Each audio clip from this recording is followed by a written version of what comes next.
It's a beautiful day in this neighborhood, a beautiful day for a neighbor. Would you be mine? Could you be mine?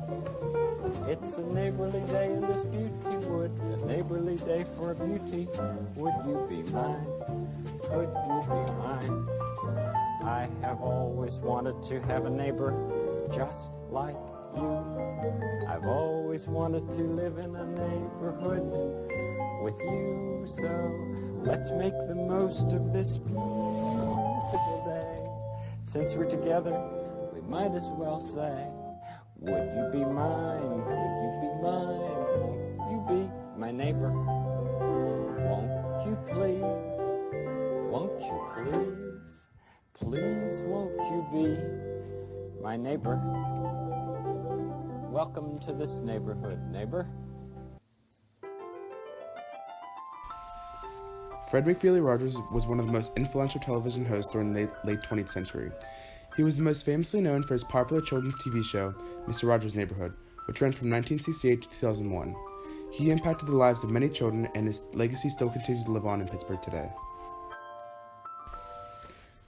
Born on March 20th of 1928 in Latrobe, Pennsylvania, Fred McFeely Rogers spent most of his childhood isolated from his peers who bullied him due to his weight. He was often found at home suffering from extreme asthma attacks. Being stuck inside his own home, he developed his love for puppets from his grandfather, Mr. McFeely, and his ability to play piano.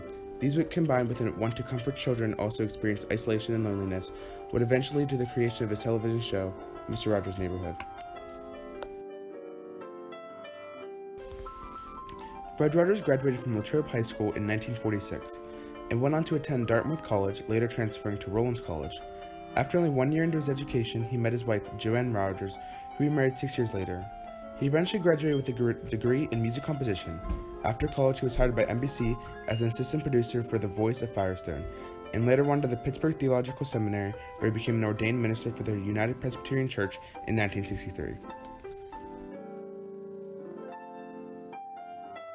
Inspired to use television as a method to help people, he turned away from the New York City life and returned to Pittsburgh in 1966, where he first launched his show Mr. Rogers' Neighborhood on WQED, which has become the first community-owned public broadcasting station. The show was based on the neighborhood which he grew up in, and his characters were inspired by real-life people such as his grandfather. In 1968, his television show would air for the first time nationally, impacting the lives of children and adults all over the world for over 30 years. Well, every time you watch Mr. Rogers, he feeds his fish. And he got a letter from a girl who was very concerned about his fish, that they weren't getting fed. And from that point on, every time he walked over, he would say, I'm going to feed my fish. He walked over to the tank and he put the fish in there. Not only did you hear him feeding the fish, he'd say, I'm going to feed the fish, but he also heard a little sound of the little keyboard, the little, like a xylophone sound, ring, ring, every time he fed the fish. And he just made sure that everybody knew he was feeding the fish, only because he got the letter from the girl who was quite concerned about his fish. And that's just one instance of him showing how easy it is to be kind to someone and to be caring for somebody. Mr. Rogers had a gift in the way he approached his television show. He was devoted to his show being the host of all 895 episodes, the composer of its more than 200 songs, and the puppeteer who imagined 14 characters into being, according to the Fred Rogers production website. His show encouraged the children to use their imaginations by playing its own characters and giving them all personalities. After you personally? I think, for me as an educator, when I think about Fred Rogers, I think about somebody who is unfailingly kind and genuine and authentic, and somebody who had so much respect for children, but such a deep passion for trying to make the world a better place and a safer place. And, in his own way, he was able to help children understand and make sense of a world that they really couldn't wrap their heads around and comprehend. He did it in such a loving and gentle fashion.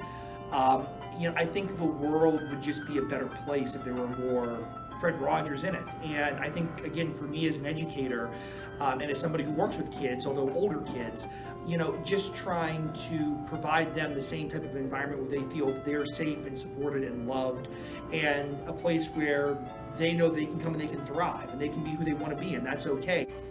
I end the program by saying, you've made this day a special day by just your being you. There's no person in the whole world like you, and I like you just the way you are.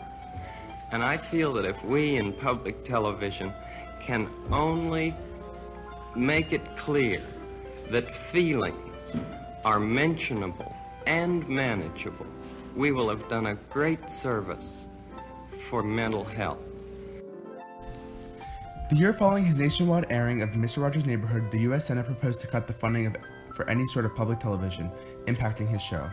On May 1st, 1969, Mr. Rogers made a statement to the Senate which ultimately earned his show and others on public television $20 million, which the Senate had planned on cutting. All right, Rogers, you got the floor.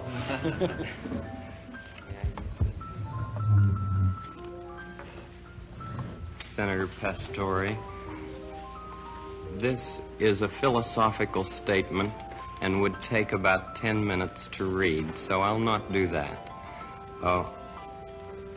One of the first things that a child learns in a healthy family is trust. And I trust what you have said, that you will read this. It's very important to me. I care deeply about children.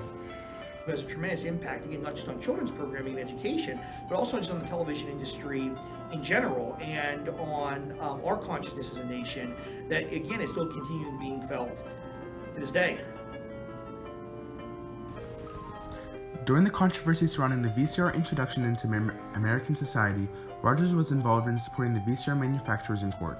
In his 1979 testimony in the case of Sony Corporations of America versus Universal City Studios Incorporated, he said that he did not reject the idea of home recording of his shows because then, if families missed a designated time, they could still watch and kids could be informed at later times in the day at the discretion of their parents. He was one of the very few who supported this claim, while other television stars rejected the idea or said that they should be taxed or more regulated. When the case reached the Supreme Court in 1983, the majority decision utilized Fred Rogers' testimony in their decision.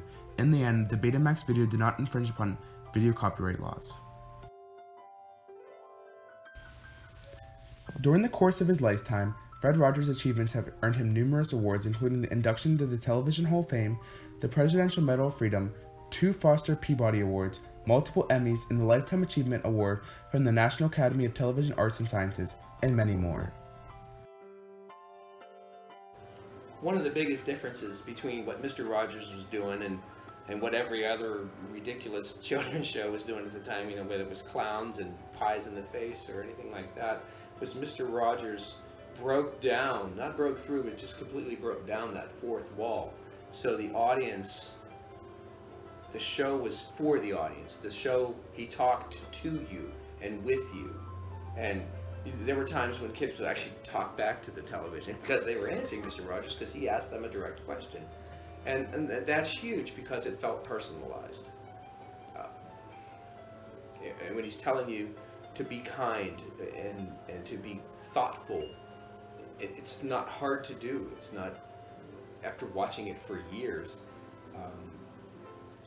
it becomes ingrained, it becomes part of your personality. And I don't think shows are doing that anymore. I don't think that it happens like that. I mean, it was a unique experience to have that conversation with Mr. Rogers every day when you're 3, 4, 5, 6, 7 years old, when it was new and fresh, and it's gone now. I don't think that it's as good as it was.